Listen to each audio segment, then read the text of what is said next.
Hello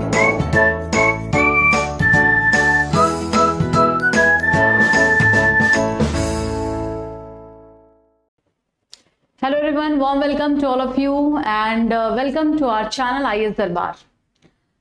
So this is me Pooja Bhardwaj and I'm going to present simplest form of art and culture in front of you. I will show you how we can memorize, how we can remember the facts of art and culture in a very good and easy manner, right? तो सबसे पहले हमें ये जानना है कि art and culture का syllabus क्या है, उसका सिग्निफिकेंस कितना है, मेंस प्रीलिम्स में कितने क्वेश्चन पूछे जाते हैं, है ना, कहाँ पर क्वेश्चन है सिलेबस में, कहाँ पर आर्ट एंड कल्चर है। इसके अलावा lots of facts we are going to study. आज के डिस्कशन में जो हमारा पॉइंट्स होगा, हमारा टॉपिक होगा, वो no doubt related to the civil service prelims analysis पर बेस्ड होगा, as well as mains analysis पर भी बेस्ड होगा। ठीक है, तो आज आपको मैं सारा एक क्वेश्चन का फॉर्मेट बताऊंगी, मेंस में कब कितने क्वेश्चन पूछे गए हैं, प्रीलिम्स में कब कितने क्वेश्चन पूछे गए हैं, क्या पहले हिस्ट्री के क्वेश्चन ज्यादा आते थे या 2019, 2020, 2018 में क्वेश्चंस ज्यादा आने लगे हैं। क्योंकि कई बार क्या होता है, मिस इन्फॉर्मेशन बहुत होती है, आपको दी जाती है और आप बहुत कंफ्यूज भी रहते हैं सब्जेक्ट को लेकर के। देखिए, हर सब्जेक्ट का अपना इंपॉर्टेंस है यूपीएससी में। If you are studying economy, if you are studying geography, polity, सबका अपना अपना इंपॉर्टेंस है और रिलेवेंस है। तो हिस्ट्री का भी अपना एक इंपॉर्टेंस है और हिस्ट्री में आर्ट एंड कल्चर की अगर हम बात करेंगे तो आर्ट एंड कल्चर में कितने टॉपिक्स हैं जिसको हम अगर पढ़ लेते हैं तो वो हमें हिस्ट्री के कई और पोर्शन में मदद कर सकता है। ठीक है ना, तो will discuss everything about it. मैं आप लोगों से रिक्वेस्ट करूंगी कि कॉपी पेन को लेकर के बैठेंगे, जो भी बातें मैं यहाँ पे आपसे बताऊंगी उसको आप नोट करेंगे। ठीक है, आगे के लेक्चर्स में हम लोग बहुत ही बेसिक से सारे टॉपिक्स को डिस्कस करने वाले हैं। ठीक है, हर टॉपिक को आपको कोई भी डाउट होता है आप मुझसे डायरेक्टली पूछ सकते हैं, है ना, आपके पास बहुत सारे ऑप्शंस होंगे so that you can ask questions from me. आप मुझसे टॉपिक पर डिस्कशन कर सकते हैं। जैसा कि हमारे प्लेटफॉर्म के बारे में आपको पता है कि हम लोग आंसर राइटिंग पे भी बहुत एम्फेसिस रखते हैं, राइट। तो आर्ट एंड कल्चर को अगर आप पढ़ेंगे तो पढ़ने के साथ साथ लिखना भी है। आपको क्वेश्चंस आपको दिए जाएंगे मेंस के लिए और आपको लिखना भी है। देखिए, मुझे याद है कि अभी 2 से 3 महीने के बाद प्रीलिम्स का एग्जाम आ रहा है, लेकिन अगर आप मेंस के क्वेश्चंस को लिखेंगे अभी से, लाइक हम एक एक टॉपिक डिस्कस करते जाएंगे, आप उसके क्वेश्चंस का आंसर भी लिखेंगे, आंसर राइटिंग करेंगे, फिर मैं आपका क्वेश्चन को एक बार देख के आपके साथ डिस्कस करूंगी कि उसमें आपने क्या फैक्ट्स ऐड किया है, क्या और ऐड हो सकता है। तो आप देखेंगे कि प्रीलिम्स में भी आपके लिए फैक्ट को याद करना बहुत आसान हो जाएगा। लेकिन अगर आपने चीजों को लिखा नहीं होगा, सोचा नहीं होगा, तो आप मिस करेंगे फैक्ट को, और फैक्ट मिस होगा तो क्वेश्चन गलत हो जाएगा। ठीक है ना, ये जितनी बातें मैंने अभी आपको बताई हैं, आपको भी मैं एग्जैक्टली यहाँ पे बोर्ड पे दिखाने वाली हूँ कि कैसे क्वेश्चंस आए हैं। और अगर हमें फैक्ट, एक भी फैक्ट याद होता है तो हमारे आंसर कितने आसानी से निकल जाते हैं। ठीक है, तो चलिए सबसे पहले हम लोग शुरू करेंगे आज के डिस्कशन का क्या क्या पॉइंट है। इंपॉर्टेंस की अगर हम बात कर रहे हैं तो एक और इंपॉर्टेंस मैं आपको बताना चाहती हूँ कि आप लोगों ने सिलेबस देखा है यूपीएससी का? मुझे लगता है देखा ही। अगर आप हमारे यहाँ एडमिशन लेते हैं तो हमारा पहला काम तो यही होता है कि आपको सिलेबस अच्छे से याद करवाना, राइट। सिलेबस को अच्छे से आपको प्रेजेंट करना, उस पर डिस्कशन करना। तो आप सभी को सिलेबस मालूम होगा। आपने देखा होगा कि मेंस का जब हम सिलेबस देखते हैं तो उसमें जीएस पेपर 1 में जो फर्स्ट पॉइंट लिखा हुआ है that is art and culture, right. तो ये इंपॉर्टेंस आपको समझ में आ जाना चाहिए कि जब आप मेंस लिखने के लिए जाएंगे तो आपका फर्स्ट क्वेश्चन वहां पे फर्स्ट पेपर का what will be there, art and culture का क्वेश्चन होने वाला है। ठीक है, as far as prelims are concern. तो अभी हम आपको बताएंगे कि प्रीलिम्स में कितने क्वेश्चंस आए हैं, लाइक 19 में, 20 में, नंबर ऑफ क्वेश्चंस कितने रहे हैं, सॉल्व कैसे कर सकते हैं उसको। तो these are the importance if you are talking about the art and culture. हम लोग आज मेंस के सिलेबस पे भी डिस्कशन करने वाले हैं एग्जैक्टली क्योंकि जब आप सिलेबस आपने अभी तक जो पढ़ा होगा उसमें सिंपल फर्स्ट 1-2 पॉइंट में पूरा सिलेबस लिखा गया है, उसको हम लोग और डिटेल में देखेंगे क्या क्या एग्जैक्टली क्या क्या टॉपिक्स में मेंशन्ड हैं, और परफॉर्मिंग आर्ट्स में क्या क्या आता है, विजुअल आर्ट्स में क्या क्या है, क्या पढ़ना है एग्जैक्टली। तो we are going to discuss that also. And questions obviously mains exam में पूछे गए क्वेश्चंस को डिस्कस करने वाले हैं, और उसके बाद प्रीलिम्स के क्वेश्चंस को भी हम देखने वाले हैं, ठीक है। तो if you are talking about history, history की अगर हम बात करेंगे तो हम इसको 4 सेक्शन में डिवाइड कर सकते हैं, right. Ancient India, modern India, art and culture and medieval India, okay. जब हम हिस्ट्री की बात कर रहे हैं तो हिस्ट्री में क्या क्या है, ancient India, right, modern India, art and culture and medieval India. अब ये सेक्शन है, हम क्या पढ़ने जा रहे हैं आज, which is art and culture. हमारा जो टॉपिक स्टार्ट हो रहा है वो आर्ट एंड कल्चर का स्टार्ट हो रहा है। But when will finish the syllabus, तो आपको ऐसा लगेगा कि आपने 30% इवन 40% अराउंड एंशिएंट इंडिया भी कवर कर लिया है, ठीक है।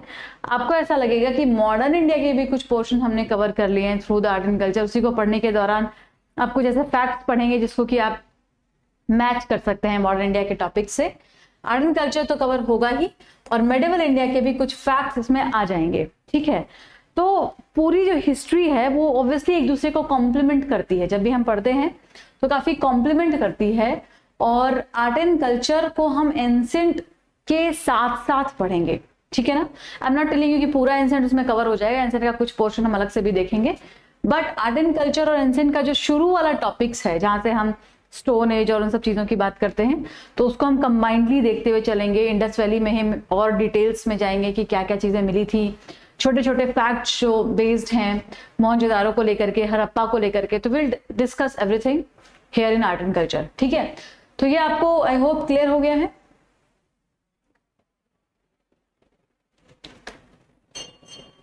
ठीक है, अब नंबर ऑफ क्वेश्चंस की हम बात करते हैं। एक छोटा सा इंसाइट, ऐसा नहीं है कि इतना ही है या फिर 4 ही साल के क्वेश्चंस को हमें देखना है, बट आपको एक एग्जांपल मैं दे रही हूँ यहाँ पे कि 2017 से अगर हम देखते हैं, 2017 में 5 questions were there from art and culture only, ठीक है ना।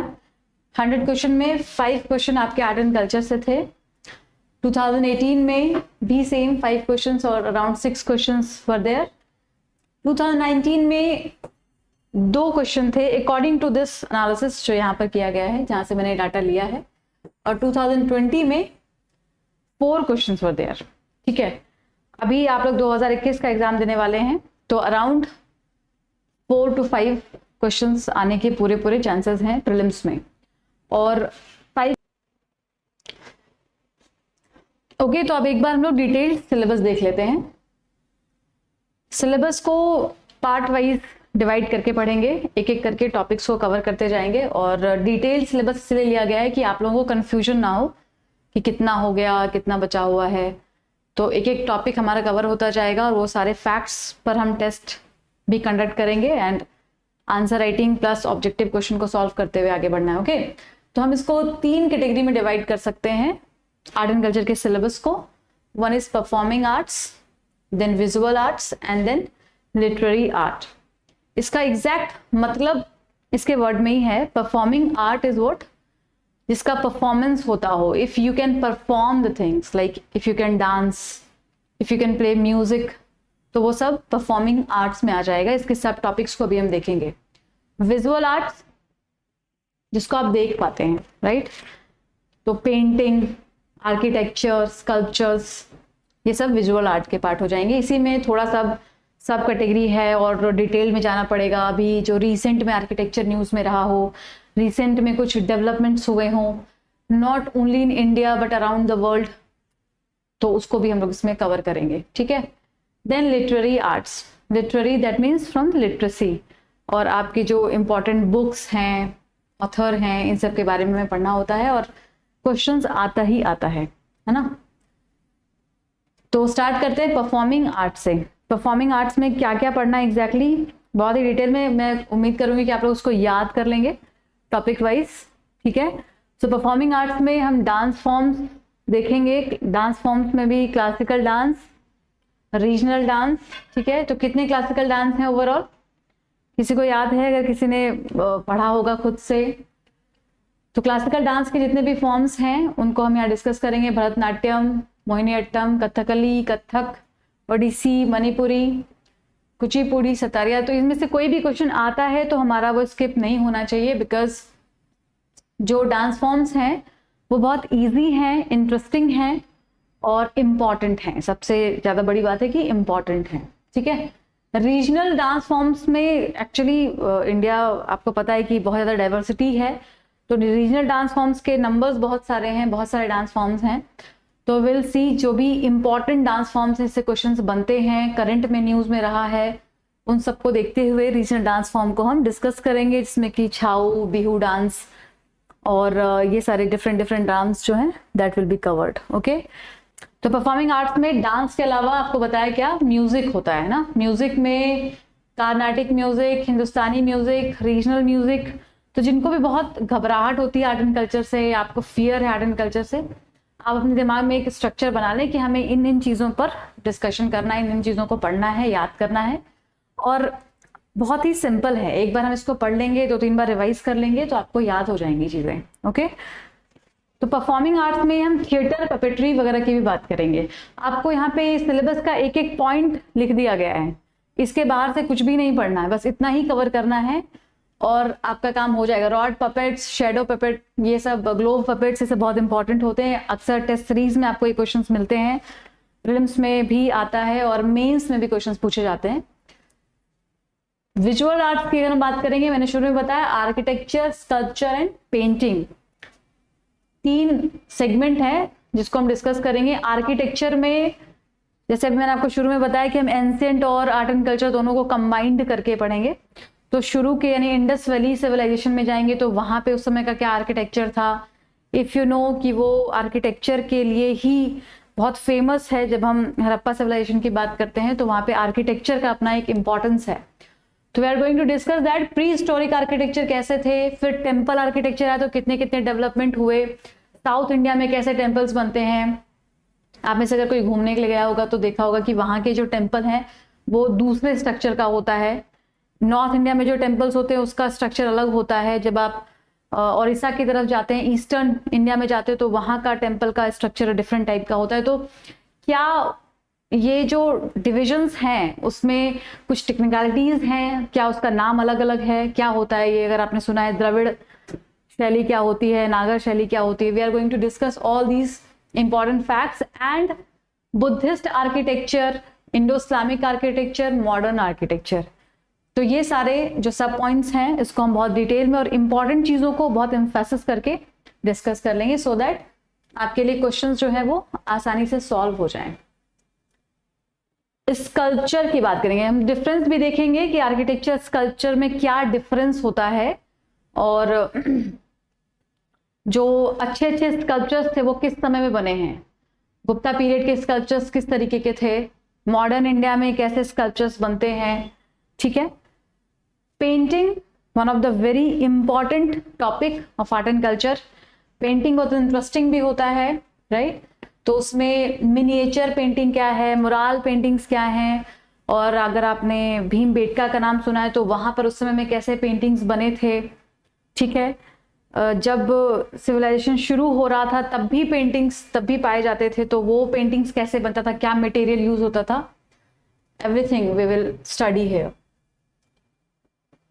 ठीक है, literary arts last but not the least की we are going to discuss all जो भी इंपॉर्टेंट बुक के नाम हैं, उनके ऑथर हैं, संगमेरा में कौन कौन सी किताबें लिखी गई हैं, उसके बाद कालिदास की क्या किताबें रही हैं, उन सब के बारे में हम देखेंगे। वैदिक लिटरेचर, पुराण, ये सब इसमें आएगा, बट बहुत डिटेल में नहीं जाते हुए जो भी इंपॉर्टेंट चीजें रही हैं और क्वेश्चंस पूछे गए हैं प्रीलिम्स में और रेफरेंस जो बुक्स हैं वहां पर मेंशन जो चीजें हैं उसको हम लोग कवर कर लेंगे। ठीक है, तो ये एक ओवरव्यू था सिलेबस का, और अब हम लोग मेंस के क्वेश्चंस को देख लेते हैं कि ये जो सिलेबस हमने बस अभी सिलेबस ही देखा है और उसमें से जब हम उसके बाद क्वेश्चन की एनालिसिस करते हैं तो क्या हमें लगता है कि कुछ सिमिलर सा है, अगर हम ये टॉपिक पढ़ लें तो ये क्वेश्चन तो सॉल्व हो सकता है।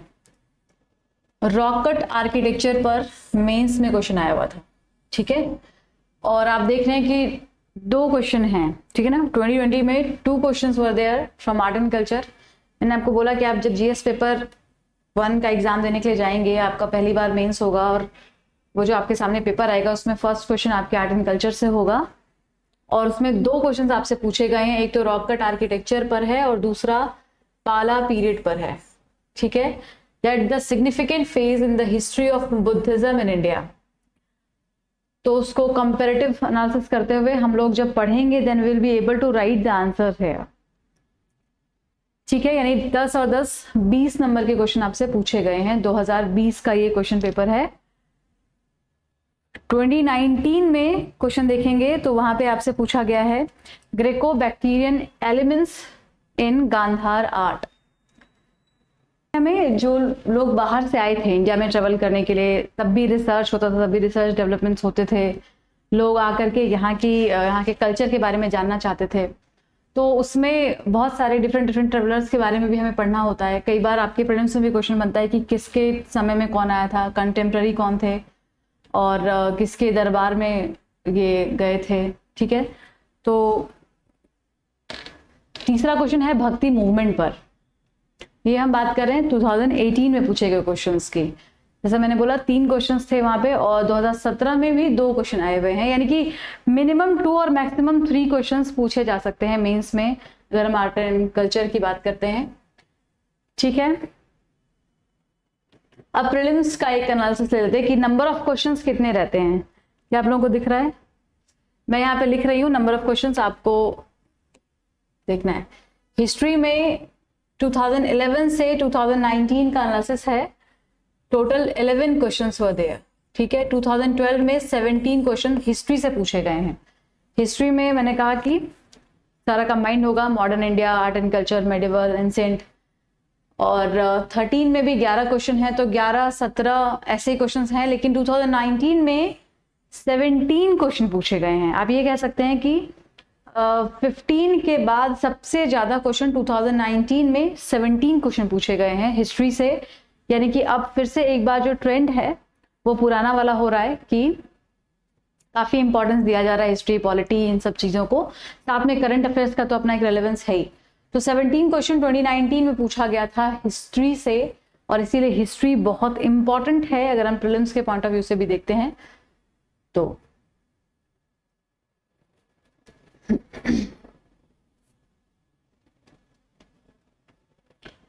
अब यहाँ पे टॉपिक वाइज एनालिसिस भी है कि हिस्ट्री में भी एंशिएंट से कितने क्वेश्चन आए हैं, मेडिवल इंडिया से कितने क्वेश्चन है, आर्ट एंड कल्चर से कितने क्वेश्चन हैं। तो अभी हम लोग देख लेते हैं। ये यहाँ पे 2011 से 2020 तक का एनालिसिस है। ठीक है, सबसे अच्छी बात क्या है कि जस्ट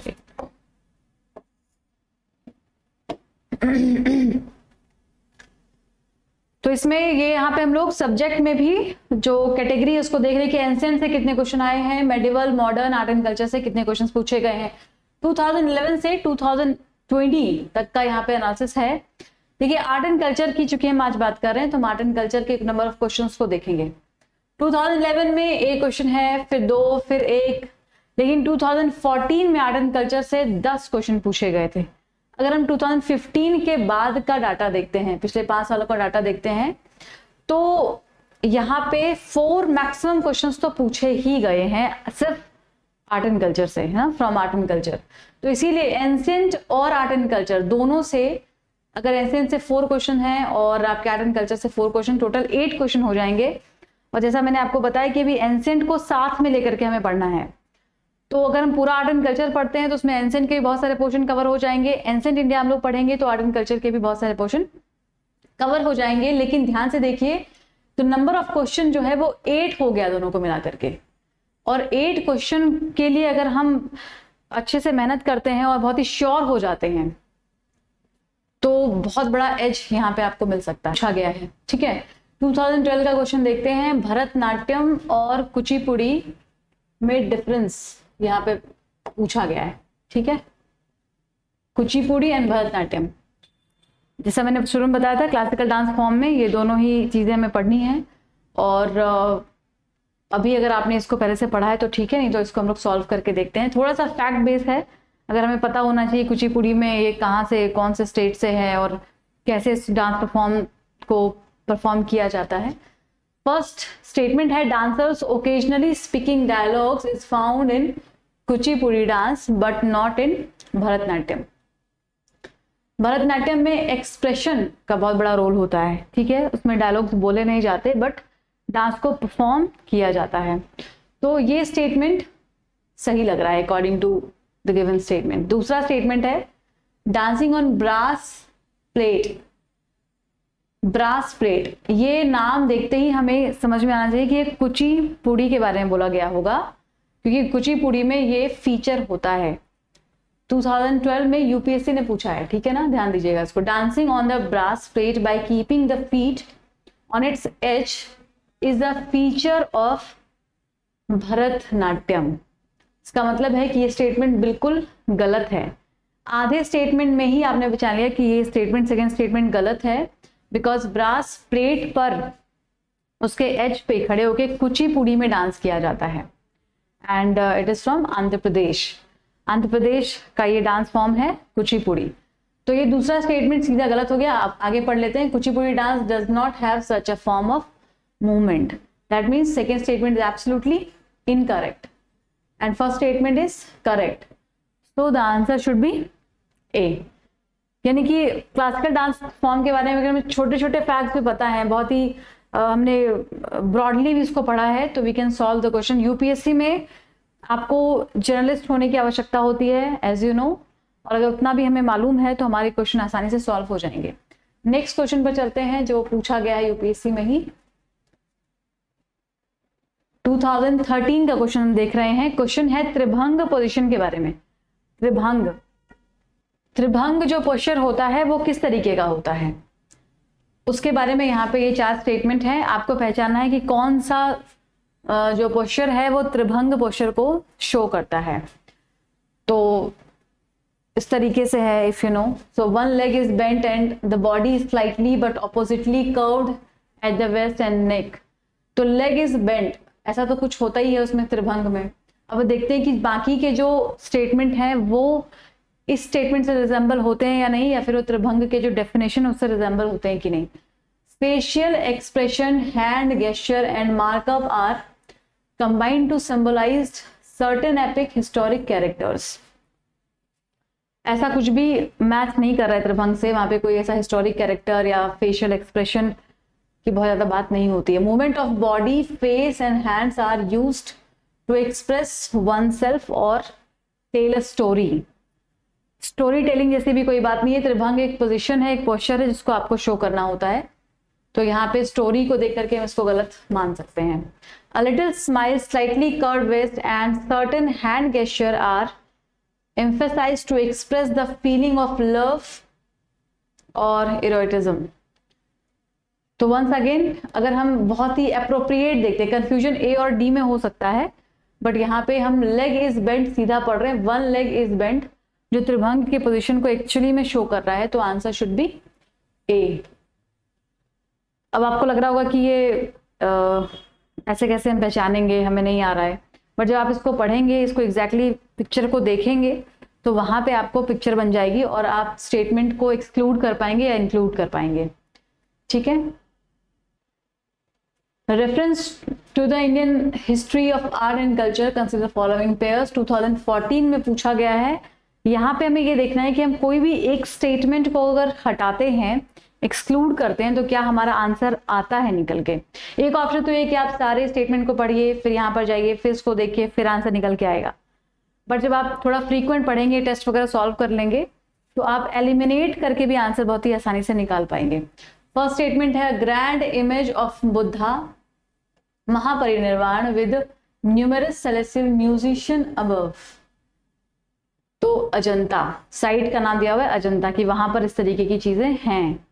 अ ह्यूज, मान लीजिए आपको ठीक से समझ में नहीं आ रहा है कि ये सही होगा या कि गलत होगा। A huge image of Varaha avatar of Vishnu as he rescues Mount Abu. अब ये वाला जो स्टेटमेंट है, इसमें आपको एग्जैक्टली पता होना चाहिए ये बिल्कुल गलत होगा, बिकॉज माउंट आबू में जैनिज्म से संबंधित बहुत सारी चीजें हैं। ठीक है, वहां पे विष्णु का कोई अवतार या फिर हिंदुज्म पर बेस्ड चीजें अभी तक नहीं मिली हैं, या कोई ऐसा हम लोग कहीं पे हमने पढ़ा भी नहीं है। तो उसके बेसिस पर ये स्टेटमेंट हम गलत मान सकते हैं कि second may be the wrong statement. तो पहला स्टेटमेंट हम यहाँ पे हटा सकते हैं, फर्स्ट जो ऑप्शन है वो गलत हो जाएगा और फोर्थ ऑप्शन गलत हो जाएगा बिकॉज में 2 दिया हुआ है, ठीक है। थर्ड है Arjun Pinaka descent of Ganga sculpted on the surface of huge boulders। Mamallapuram, तो मामलापुरम में अगर आपने पढ़ा है, अगर नहीं भी पढ़ा है तो अभी हम लोग पढ़ेंगे डिटेल में कि जो पांडव हैं उन 5 पांडव के अलग अलग स्ट्रक्चर्स आर्किटेक्चर्स बने हुए हैं, और अगर पांडव का जिक्र वहां पे है तो ये अर्जुन पिनाक भी वहां पर होगा। एक ये हम अजम्पशन कर सकते हैं कि हाँ ये स्टेटमेंट सही लग रहा है बिकॉज मिलता जुलता स्टेटमेंट है। तो third will be the right one. अब यहाँ पे आपके पास 2 ऑप्शन है, आप 3 ओनली को भी चूज कर सकते हैं और जो आपका तीसरा यानी सी स्टेटमेंट है 1 and 3 उसको भी चूज कर सकते हैं। सो आपके पास 50-50% का सही और गलत होने का चांस है। तो इसमें हम लोग सी पर जाएंगे बिकॉज फर्स्ट स्टेटमेंट भी ओवरऑल सही लग रहा है, गलत नहीं लग रहा है बिकॉज अजंता जो है वहां पे बुद्धा से एसोसिएटेड चीजें हैं, तो हो सकता है कि वो सही होगा। तो answer will be the classical language. अभी हम लोग पढ़ेंगे क्लासिकल लैंग्वेज। कितने क्लासिकल लैंग्वेज हैं इंडिया में। यहाँ पे एक हमें कोड याद रखना होता है कि साउथ इंडिया से के जो आपके 4 मेजर स्टेट हैं उनका जो लैंग्वेज है वो क्लासिकल लैंग्वेज में है। आपको कोई और याद हो ना हो बट वो आपको याद होना चाहिए कि वहाँ का जो वो 4 स्टेट है उसके लैंग्वेज क्लासिकल लैंग्वेज में आते हैं। तो यहाँ पे आपके पास ऑप्शन है गुजराती, कन्नड़ और तेलुगु, ठीक है। तो कन्नड़ और तेलुगु तो होगा ही क्लासिकल लैंग्वेज, यानी 2 और 3 होना चाहिए। तो 2 और 3 का ऑप्शन है क्या, तो 2 और 3 का ऑप्शन है सी। अब गुजराती है या नहीं है उसमें आपको एग्जैक्टली अगर पता है तो आंसर एक बार में आ जाएगा, नहीं पता है तो कंफ्यूजन थोड़ा सा हो सकता है, बट इसका आंसर है सी 2 and 3। गुजराती क्लासिकल लैंग्वेज नहीं है। तो ये हमने एक ओवरऑल एनालिसिस देखा कि आर्ट एंड कल्चर में हमें क्या क्या पढ़ना है, किस टाइप के क्वेश्चंस पूछे गए हैं, और from tomorrow onwards we are going to start our lectures, ठीक है। तो उसमें जो भी फैक्ट जो भी आपको डाउट आएगा you can ask me, will discuss है, ठीक।